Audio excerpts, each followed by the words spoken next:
other two important people in the film was his brother, David Baldwin, whom he always referred to as his protector and the Terminator, because when he get into messy situations, David would be there. The other person that was so important in this film was Jerome Smith, who was a civil rights worker that he met about 12 or 15 years before this film, and they remained friends. And I'm not going to say too much about this, or Alicia and Reggie will kill me. But I do want to say, one of the important things, I'm not going to say anything too much, I promise. One of the most important things about Jerome is he was involved when he wrote the play Blues for Mr. Charlie. Excuse me, asthma. And what happened is he had Jerome is someone who was making sure that everything in Blues for Mr. Charlie, when they came to the civil rights workers, were correct. With that's, I will say no more on Blues for Mr. Charlie. Steve is going to discuss Giovanni's Room. What I'm saying is we took themes or plays or books that were controversial, and he fought to have these either published or, as in the case of the play, produced. These were things that were not acceptable at the time. I will now give it up to Steve. These are your glasses? I'm sorry. No wonder I didn't see.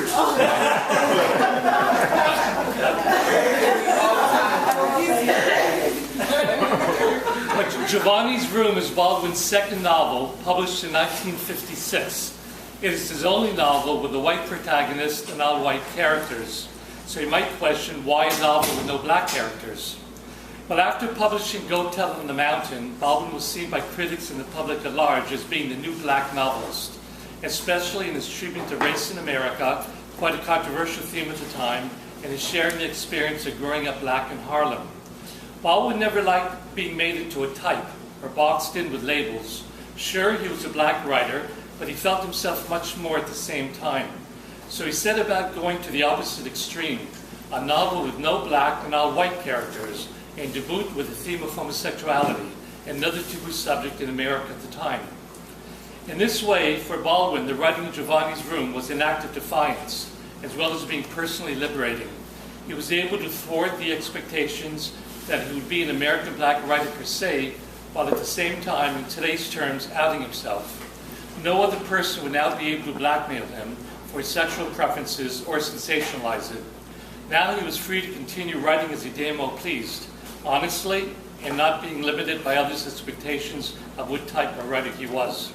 And indeed, Baldwin's future novels, for the most part, include both black and white characters in a variety of sexual behaviors we might characterize as gay, straight, or bisexual.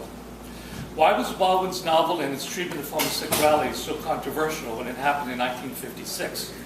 The answer lies in our understanding of American social mores at the time. First, homosexuality in the popular imagination was epitomized by effeminate appearance and behavior among males and masculine appearance and behavior among females. A male homosexual was a fairy, a queer.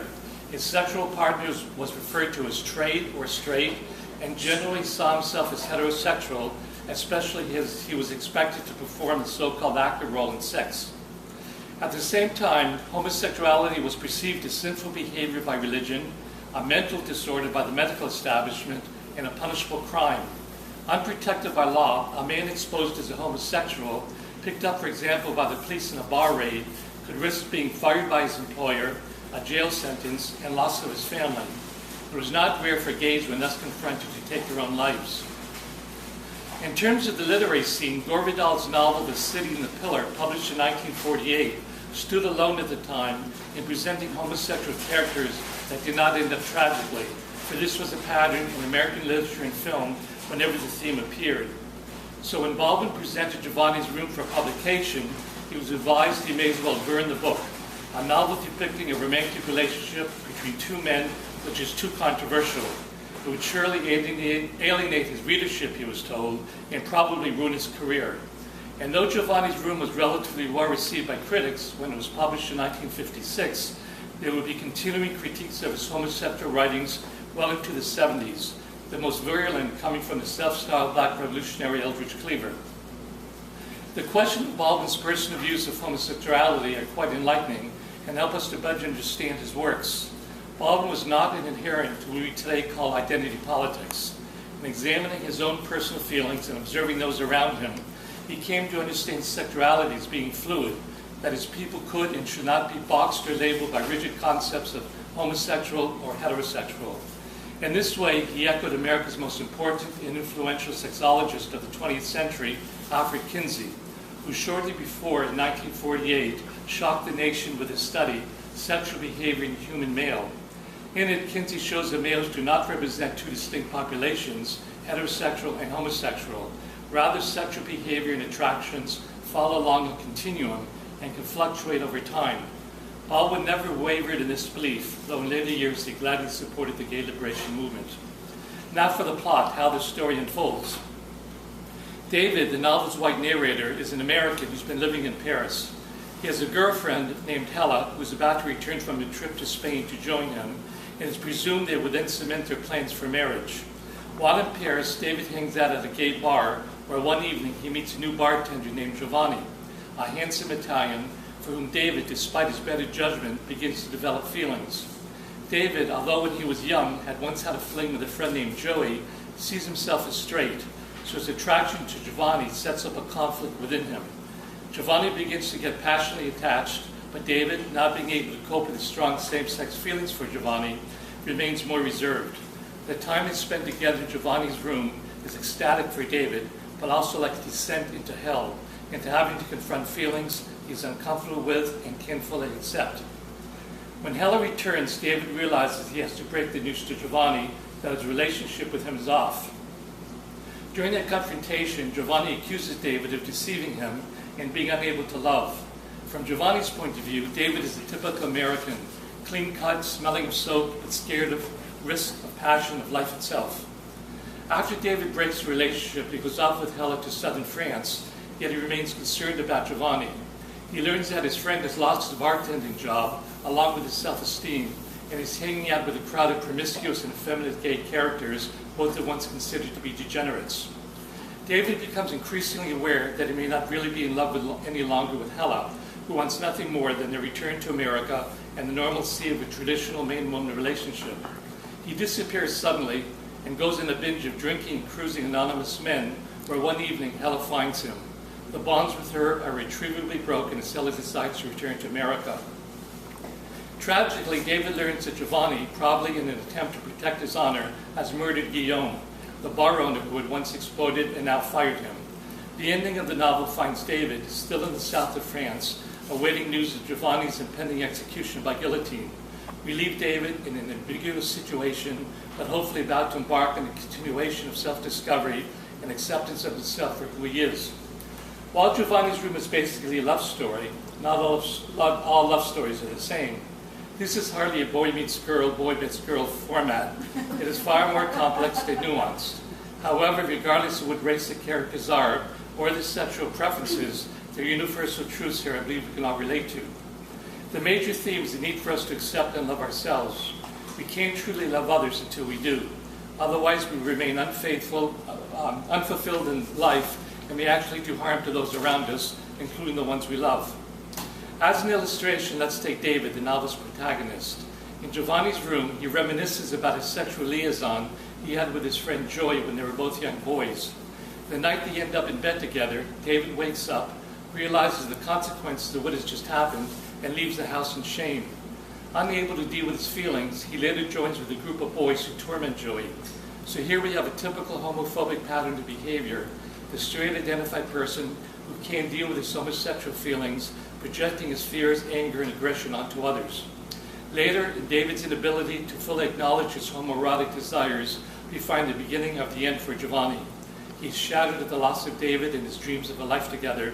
He then demeans himself with behavior he once despised, and eventually, in his desperation, commits an act of murder. The truths told in Giovanni's Room are timeless. The book is not dated, and its reputation as one of Baldwin's better novels only grows with time. Yet Giovanni's Room is a novel of its time. As we read it today, we might be taken aback by the extent to which its homosexually involved protagonists look down with disdain on effeminates and queens. More telling is the scene in which David and Giovanni confront each other before they break up. Here, David finds it almost unimaginable to envision that two men might spend their lives together. Giovanni is pleading with David to leave Hela.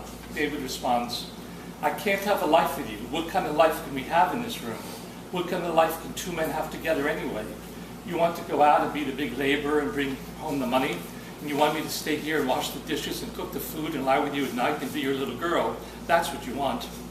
Giovanni responds, "I'm not trying to make you a little girl. If I wanted a little girl, I would be with a little girl. You know what I want. But I'm a man," David cries out. "A man. What do you think can happen between us?" Thankfully, the gay liberation and feminist movements helped answer this question in the late 60s, when they began to challenge gender and sex roles. And today, one can envision and even experience two men hooking up and freely experimenting, if they choose, with active and passive and masculine and feminine roles, or rejecting this polarity altogether, all without shame, stigma, or fear of arrest. I'd like to encourage you to experience Giovanni's Room for yourselves. It's a real page-turner. It's filled with drama and suspense and remarkable insights into human nature.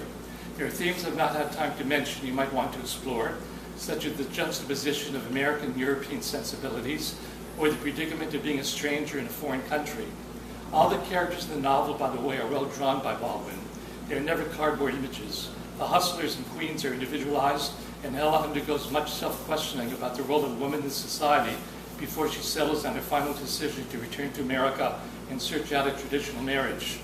Baldwin's writing is lucid, at times even poetic, and I guarantee you'll find the book both an exciting and provocative read. Now, I'd just like to talk very briefly about the background for Giovanni's Room and provide a bit of an overview. Like most of Baldwin's works, inspiration came from real-life events. In the case of Giovanni's Room, it was a murder that took place in New York involving Lucien Carr, a brilliant young Columbia student, and a teacher named David Kammerer, who was obsessed with Carr and stalked him from city to city.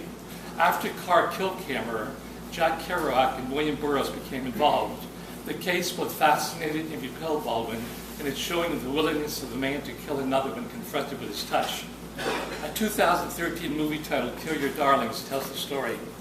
An earlier version of Giovanni's Room had a heterosexual couple as protagonists, and earlier titles included One for My Baby, A Fable for Our Children, and Ignorant Armies.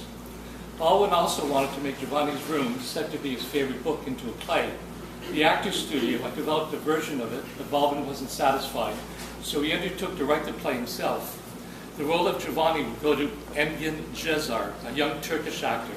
For the role of David, Paul Newman, as well as Montgomery Clift and Marlon Brando were considered, all members of the Actors Studio as well.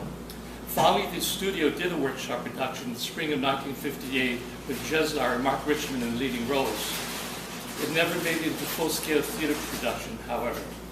Later, Baldwin felt the play would have been a success if the studio had been able to provide a box office name to play the part of David.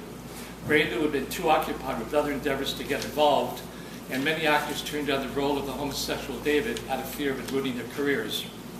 Another project of Baldwin's, which interested him until his death, was making Giovanni's Room into a film. In 1978, he began a collaboration with Michael Rayburn, a Rhodesian director living in London.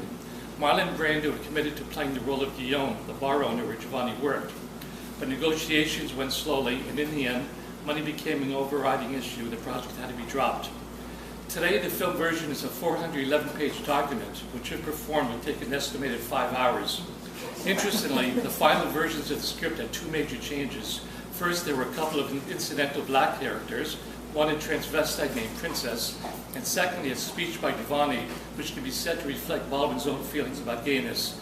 Here, Giovanni speaks. Chez Guillaume, they were always talking about gay liberation, but they were afraid to be free. That is why they always sound like a barnyard. Gay, they were always asking me. I say to them, it's nobody's business. Sometimes I am gay and sometimes I am sad. I do not have to join no club to love whoever I love. and I do not have to answer to nobody except just the good God who made me.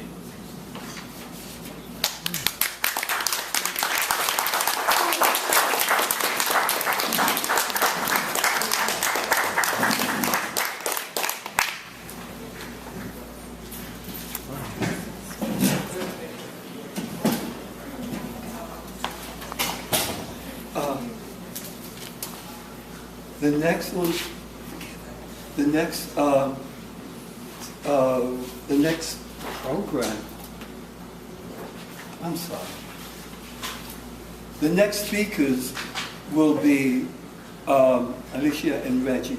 But before that, I want to say that James Baldwin never, if he could help it, sign up or become a member of anything. After his experience with the church, he swore he wasn't. There were exceptions. One was the writers, the pen, because he felt if he was a member of that, he could get other young black writers that he liked. Toni Morrison, Maya Angelou, Calvin Brown. There were a number of black writers that he pushed. The other was the Actors Studio. He found out that they not only had dealt with actors, but they had workshops. So he had two of his plays produced there. Giovanni's Room and Blues for Mr. Charlie. After Blues for Mr. Charlie, Baldwin and the Actors Studio went their separate ways, and I'm sure Alicia or Reggie will go into details about that experience after Blues for Mr. Charlie. It was a very controversial play for several reasons. I saw it about a week after it came out, and it was a very strange experience. The blacks was on one side, the whites was on the other, and there were certain speeches blacks would applaud. There were other speeches by Purnell and some of the others the whites would applaud. The only critic that said it was an excellent play was the New York Times. But enough said. Reggie, Alicia.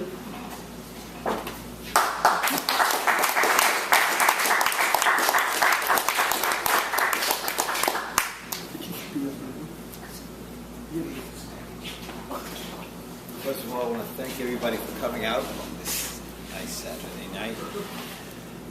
Mr. Baldwin, I was introduced to him during high school because my uncle,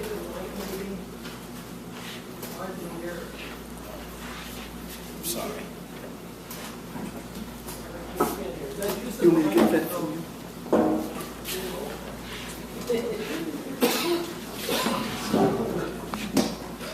Once again, thank you for coming out. I was introduced to Baldwin when I was in high school, and because my uncle was such a great fan, he made sure I became a great fan. So I've been reading his work for many, many years, and as I reread it, you know, sometimes it saddens me, especially when you read Blues for Mr. Charlie. Blues for Mr. Charlie basically is a murder story. Someone gets killed. A young black man gets killed. And unfortunately, the same set of events that happened in Blues for Mr. Charlie happens today. As we delve into the work, you see that, you know, you could read this thing in the Post. Young black man is killed. The first thing they do, they talk about his drug history. Talk about the fact that he had been incarcerated. They drag their feet about arresting the man. In fact, they make an appointment to arrest him. They don't kick his door in. They tell him, we'll be here Monday around 9. So, you know, with the Black Lives Matter situation going on right now, it's just like in the film. When he went back home, a lot of things are still happening. This particular work was staged in 1964. And as Jimmy just said, you know, the New York Times was the only paper that gave a favorable review. Most of the reviews were critical, They acknowledged it was an important work, but don't go see it.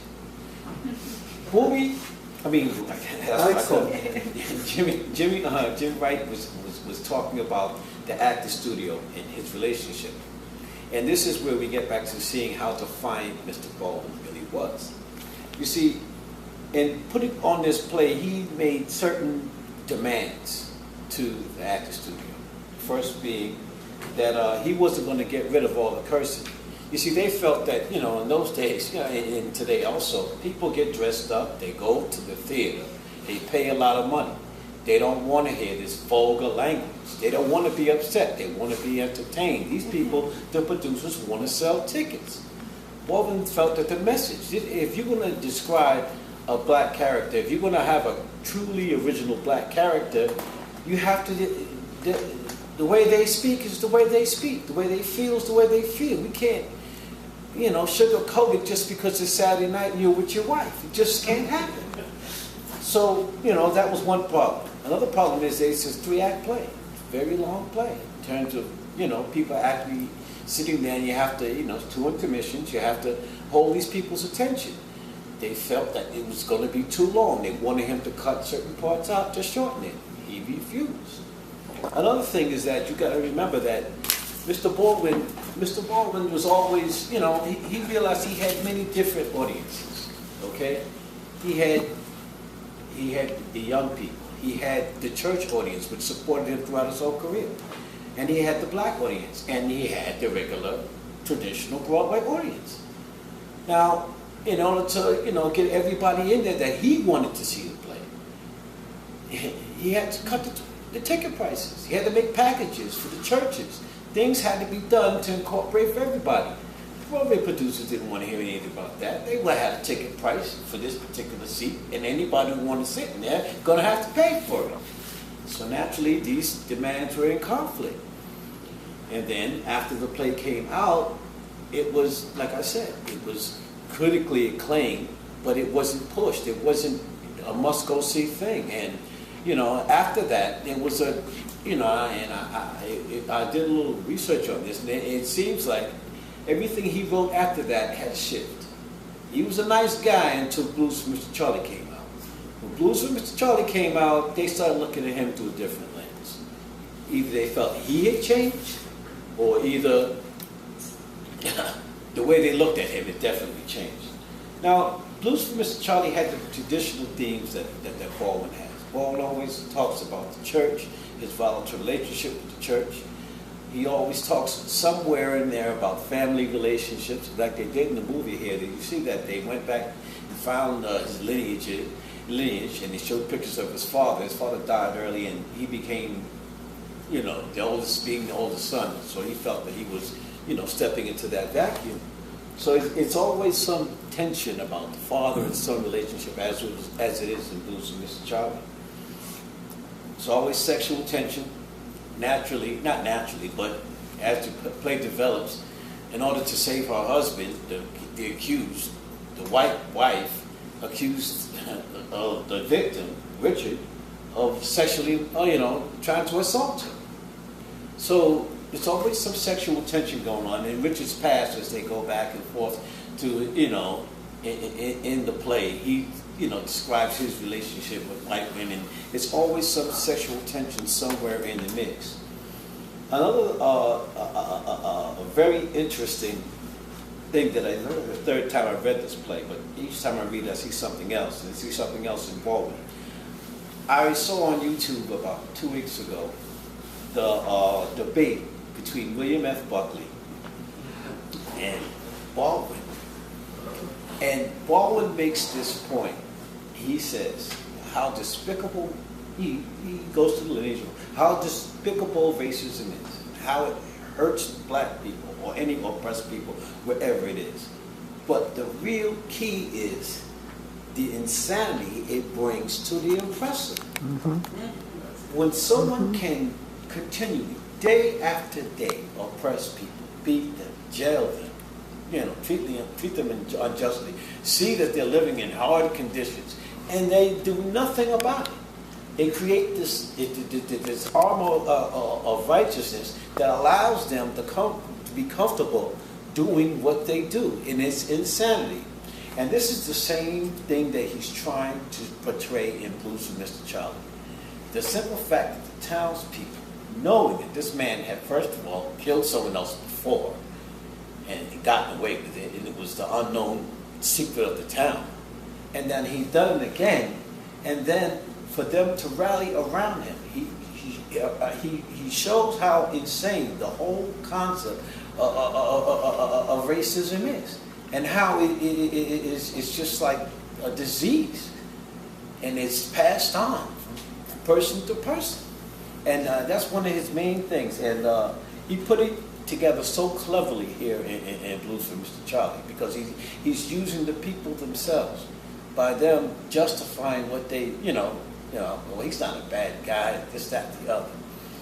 But, like I said, Blues for Mr. Charlie is a murder story.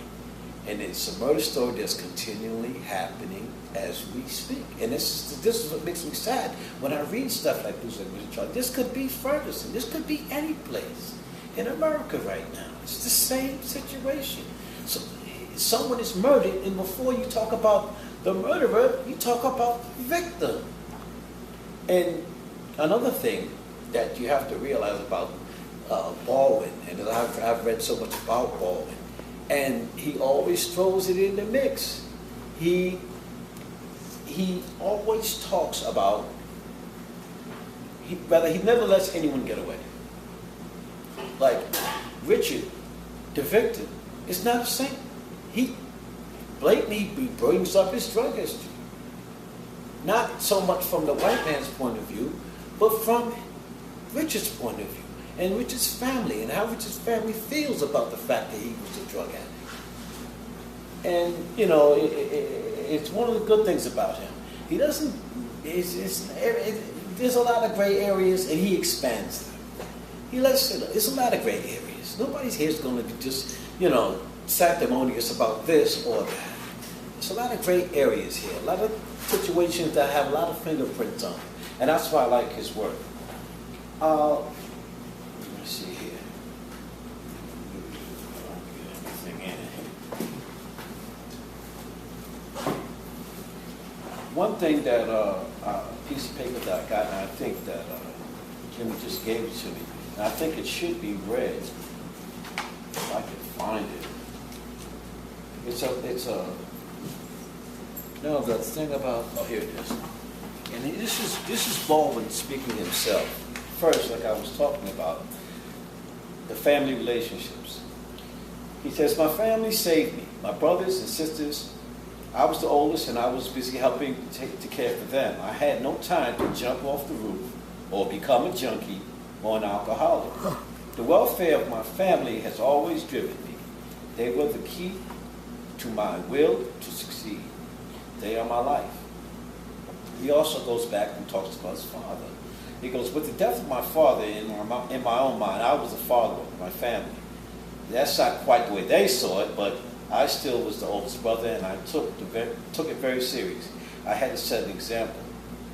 And on poverty, he writes, we lived on Park Avenue, just above the Uptown Railroad tracks. The poverty of our childhood differed from the poverty of today.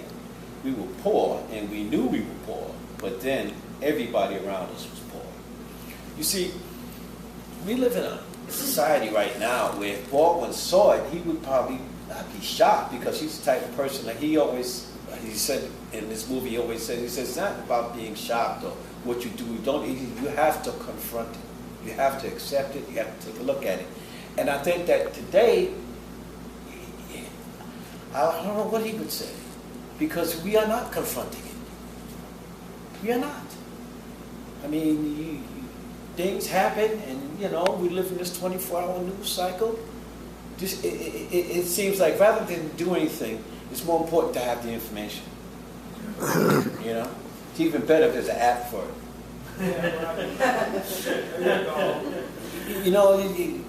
Unfortunately, this is the situation. But Blues for Mr. Charlie, like I said, it's a play that just, like I say, it saddens me now. moved me to action. It saddens me because the same things are happening over and over and over again. And the same people are having the same attitudes over and over again. And unfortunately, this situation that unfolds in this play can unfold on any day. At the end of the play, it's typical, the guy gets off. The jury acquits him. There's not enough evidence. The person's character is more important than the evidence. Unfortunately, that's the times we live in. Of course. Would you explain why Richard left the North and came South? And well, actually, he came South because the North had beaten him. He'd been arrested, he'd been locked up, he was hooked on drugs, and he actually came back South to get well. And he came back, when he came back South to get well, obviously, like Nick can never go home again. He was, he was, and this is why he had the conflict with Lyle and the people in town, because he knew this was not right anymore. He was not a child anymore, and that resulted in the conflict that he had with the guy who eventually killed him. And about his father, please. Well, you see, that's another thing that kind of spoiling the whole play. But we do want you to read it. But you see, what happened was this: his mother. Just explain. Go ahead. Okay, his mother was a domestic in a hotel, and she had, for what they say in the play, she was a good-looking woman. So she had problems with some of the people in the hotel. I guess some guys had hit her, and some of the white men had hit on her. Anyway, she had a very terrible accident. Some people say she fell down some wet stairs.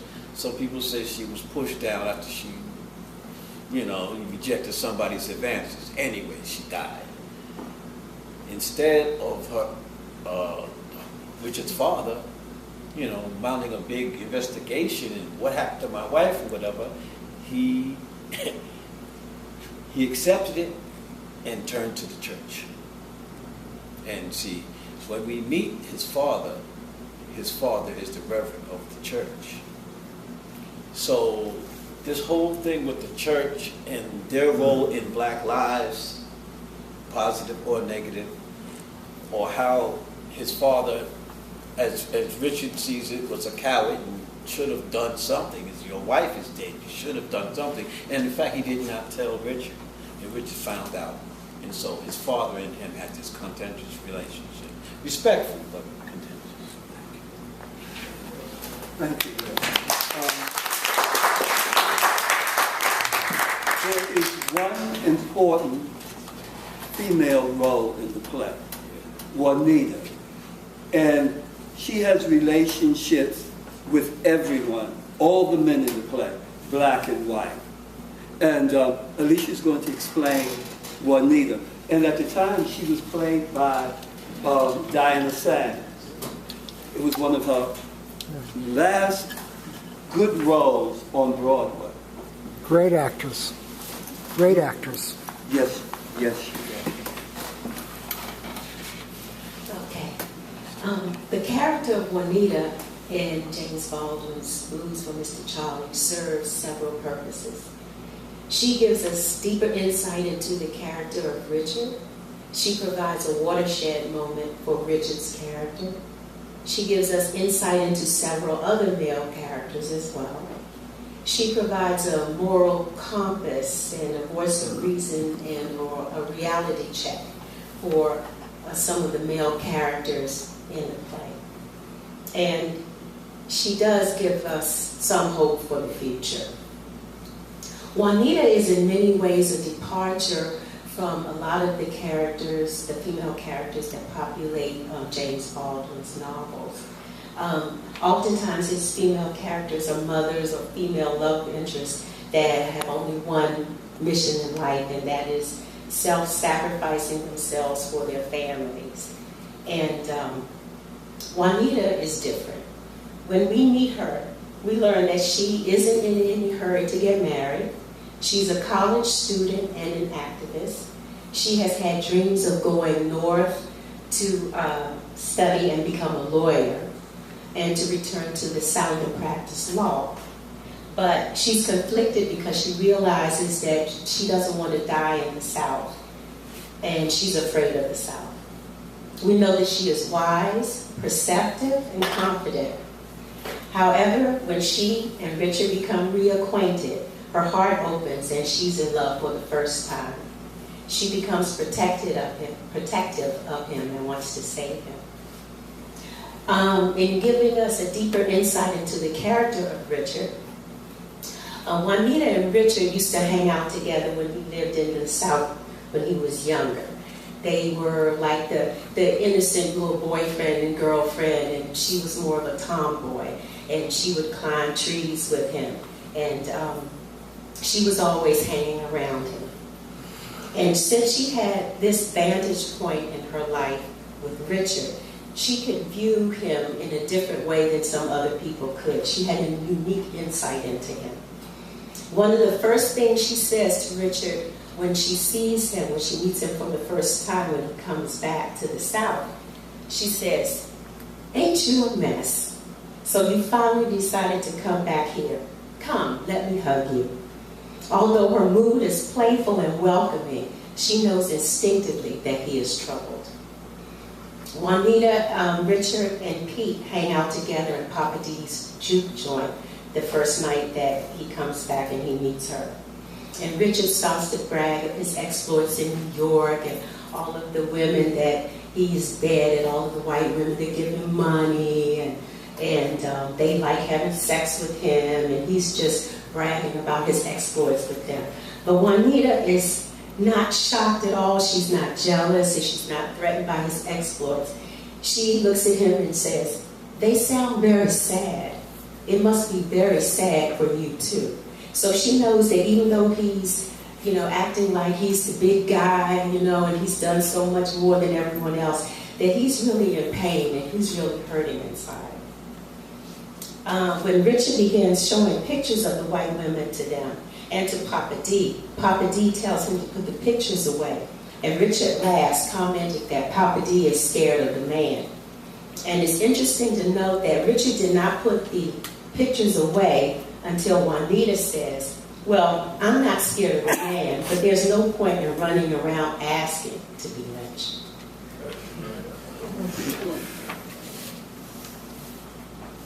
When Juanita and Richard began talking alone at Papa D's after Papa D has left the table and after Pete has left the table, she asked him if he's all right. She knows she has heard that he has been sick, and she wants to find out what has happened to him and if he's okay. And he attempts to reassure her, "Yeah, I'm all right, I'm okay." But that doesn't stop her because she is not satisfied with that answer. She knows that there's more to it. She continues to ask him about his sickness. He tells her it wasn't serious and that he's better now, but she doesn't give in. She keeps chipping away at his defenses, and then he lets her in. He proceeds to tell her all about his life in New York, the real version, how hard he worked at his gigs, the shit he took from his managers, the fact that he couldn't stand the women he slept with, the loneliness and the pain he felt, how he turned to drugs to manage these feelings, and how he got hooked, how he got into trouble, lost all his possessions, got arrested, and landed in jail. He tells her, "Here I am, way down upon the Swanee River, but I'm going to be all right. You can bet on it." And she tells him, "Well, I'd like to see that you will be all right." He's like, "How are you going to do that? I won't let you go anywhere without me." He said, "You're still determined to break your neck." Well, it's a neck-breaking time. I wouldn't like to appear to be above the battle. Richard says, "Do you have any idea of what you might be letting yourself in for?" Juanita says, "No, but you said you were lonely, and I'm lonely too." And that just kind of gives us a foreshadowing of something's coming. And Juanita provides a watershed moment for Richard's character. And it comes about when they spend their first night together and they have sex. And she's thinking about it on another day. This is like after he had already died, he had been killed. She got up in bed one morning, and she said to herself, he lay beside me on that bed like a rock, as heavy as a rock, like he'd fallen from a high place, fallen so far and landed so heavy he seemed almost to be sinking out of sight, with one knee pointing to heaven. My God, he covered me like that. He wasn't at all like I thought he was. He fell on me like life and death. My God, his chest, his belly, the rising and the falling, the moans, how he clung, how he struggled, life and death, life and death. Why did it all seem to me like tears? That he came to me, clung to me, plunged into me, sobbing, howling, bleeding, somewhere inside his chest, his belly, and it all came out, came pouring out like tears. My God, the smell, the touch, the taste, the sound of anguish. Richard, why couldn't I have held you close?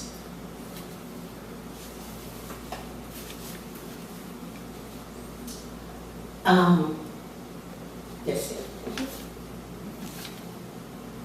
Okay, then we found out later on what this experience with Juanita meant to Richard, and we find this out through her later on in the story.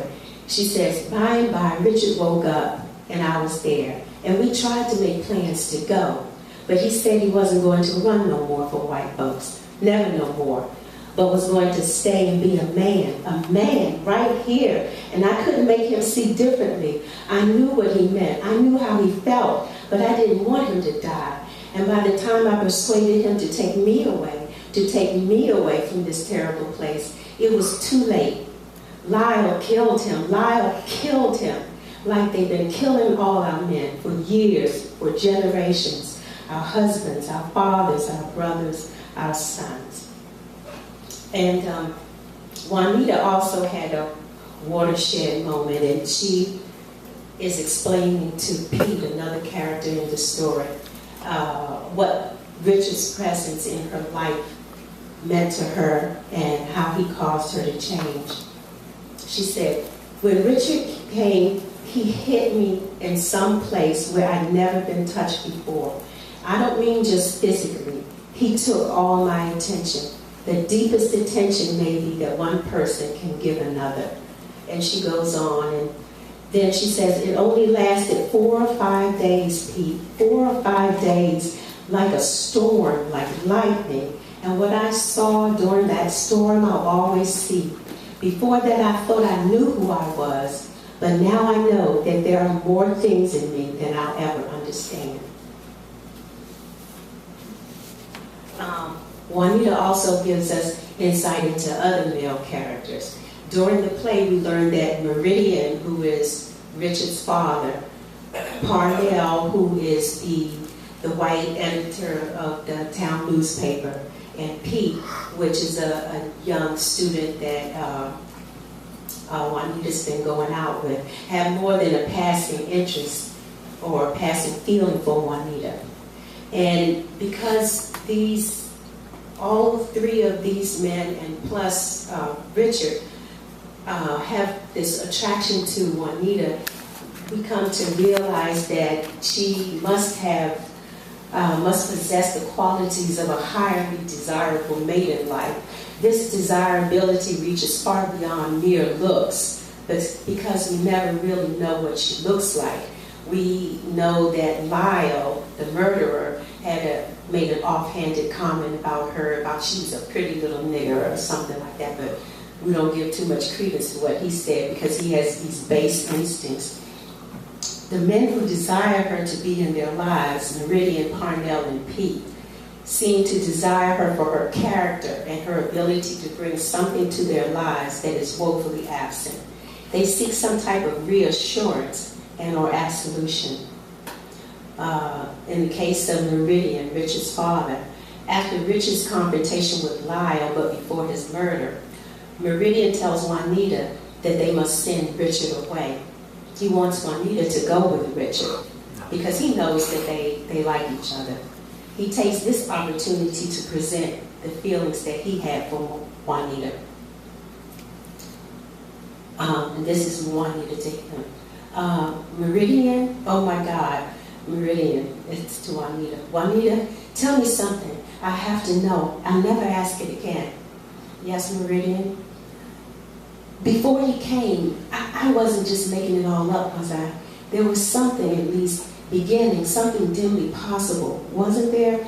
I thought about you so much, and it was so wonderful each time I saw you.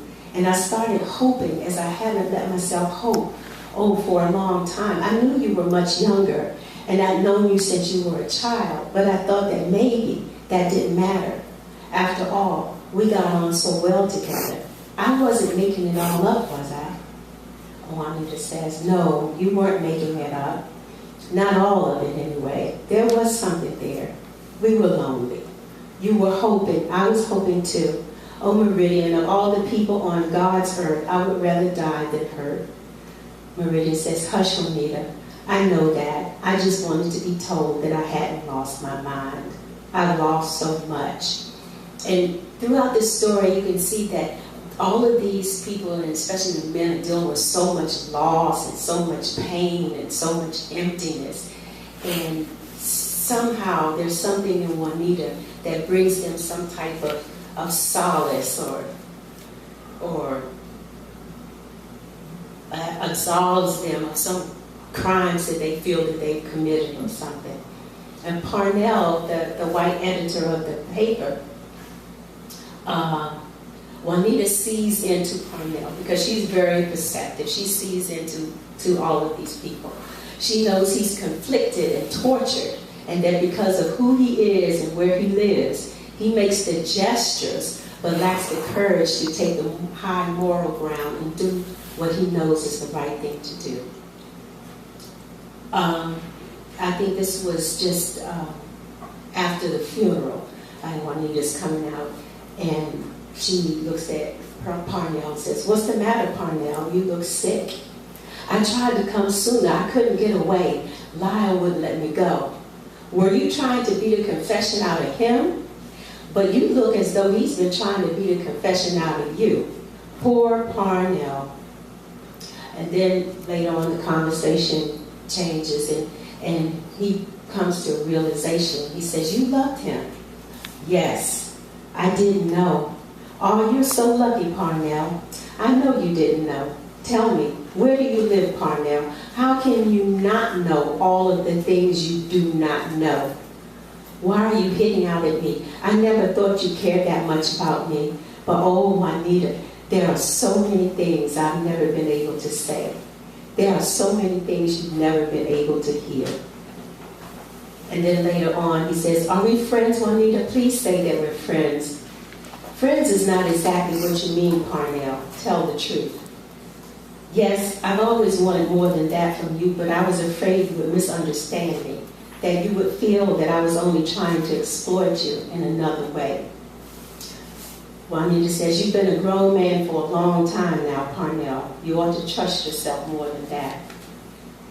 I've been a grown man for too long, ever to have dared to dream of offering myself to you. Your age was never the question, Parnell. Was there ever any question at all? Yes, yes, yes, once there was. And there isn't, there can't be anymore? No. That train is gone.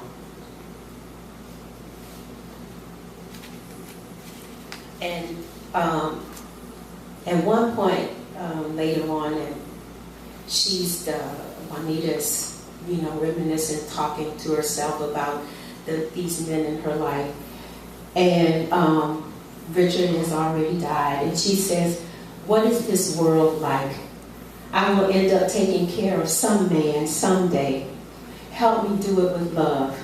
Pete, Meridian, Parnell, we have been the mothers for them all. It must be dreadful to be Parnell. Because just like Reggie said before, that James Baldwin knew that the racist also has their mental issues to deal with, and they're also very, very sick. And she recognizes that in Parnell. And Pete, after Richard's death, Pete confronts Juanita and asks why she won't turn to him now that Richard is gone. Why have you been avoiding me? Don't answer that. You started going away from me as soon as Richard came to this town. Now listen, Richard's dead, but you still won't turn to me. I don't want to ask you for more than you can give, but why have you locked me out? I know you liked me. We had nice times together. We did. I do like you, Pete. I don't know. I wish you wouldn't ask me now. I wish nobody would ask me for anything. And Pete goes on to say, I need you. I'll be faithful. That helps. You'll see. And Juanita says, so many people need so much. And I think that's the way she felt, that everybody needed something from her. You know, she was willing to give it to Richard, but everyone else needed the same thing from her. But Juanita is not hopeless, and she'll move on with her life. And she tells Parnell, one day I'll recover. I'm sure that I'll recover, and I'll see the world again, the marvelous world, and I'll have learned from Richard how to love. I must. I can't let him die for nothing.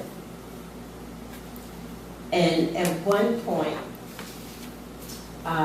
when she's having a monologue, you know, she and Richard did have sex, and she says, Mama's afraid I'm pregnant.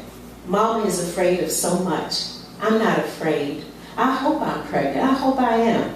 One more illegitimate black baby. That's right, you jive mothers. And I'm going to raise my baby to be a man. A man. You dig?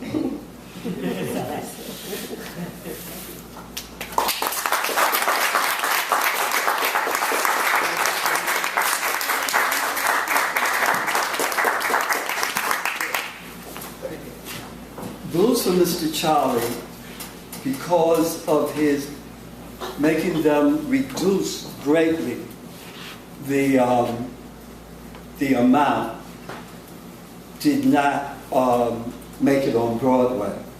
But it's one of his most reproduced plays, and it has been to Israel, France, England, South America, and the black companies in the United States have revived it numerous times. And it was one of his favorite plays. He based it on the Emmett Till case, and he also based it on a friend of his who was a musician who became a drug addict. What is his name? Arthur? Help me. Is this Arthur? Okay. Who was a drug addict here in New York, and he had to go south. Baldwin tried to save him a couple of times by putting him into rehab. But the environment, that jazz environment, he wasn't able to deal with without the drugs. He went south and he disappeared. No one knows, well, I'm sure someone knows, but the people here in New York, his friends and Baldwin, do not know what happened to him. He was sending cards and letters once in a while, and then everything stopped. Before I read the biographical information about Baldwin, I want to discuss the most important person in his life, his mother. She was the one person he could take criticism from, other than his brother David. He had a number of writings that he had finished, but said they cannot be done until Mother Baldwin is dead. He always was worried about her reaction, especially Giovanni's room. He was very worried about her reaction. He was worried about her reaction on Blues for Mr. Charlie, because there was so many motherfuckers, nigger, and such in it. And she was a very, very much a church woman. She always supported him, even with his stepfather. some of his siblings were a little upset of the treatment in his novels about their father. And she supported him completely. I want you to read some comments that he says about his mother. You can't leave. You can't leave. Growing up, we thought she was very fragile, too gentle, too forgiving, but she was very strong. To raise 9 children under those circumstances, she had to be. I think she saved us. She was the only person in the world we could turn to. Yet she couldn't protect us from those streets. She must have been scared to death all the years she was raising us. My mother told us often, you have lots of brothers and sisters. You don't know what's going to happen to them. So you're to treat everybody like your brothers and sisters. Thank you. James Baldwin was born August 2nd, 1924, in Harlem Hospital, New York City. To Emma Jones, father unknown, he died before she gave birth, either suicide or murder. 2 years later, his mother married David Baldwin, a minister from Louisiana, almost twice her age. He adopted James, and they had 8 children, 5 girls and 3 boys. He also had 2 sons in Louisiana, whom he abandoned. Baldwin attended PS 24 in Harlem and Junior High School 139 in Harlem. One of his teachers was the poet County Collin. He also attended, at that time, the elite all-boys high school in the Bronx, DeWitt Clinton. He graduated in 1942. At the age of 14, Baldwin became a boy minister. And he remained a boy minister for 3 years. It was, the church was Fireside Pentecostal Assembly Church in Harlem. And that's where he got the idea for the Amen Corner. He used his minister, who was a female, and he used her son. His ideas always came from something in his life.